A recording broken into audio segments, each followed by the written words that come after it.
আসসালামু আলাইকুম সুপ্রিয় দর্শক। আজ আপনাদের সামনে এমন একটা চিত্র তুলে ধরব যা হয়তো আপনারা কখনো কল্পনা করতে পারবেন না।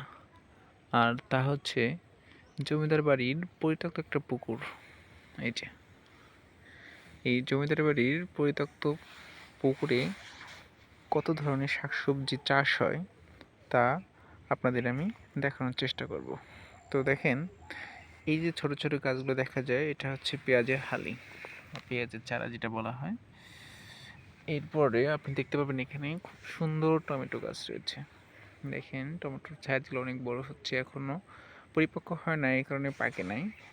তো টমেটো ছাড়া এখানে দেখেন আছে শালগম, সেই সাথে কিছু কিছু জায়গায় ধনিয়া আছে, আরও নানা রকমের শাকসবজির চাষ এই পরিত্যক্ত পুকুরে হচ্ছে।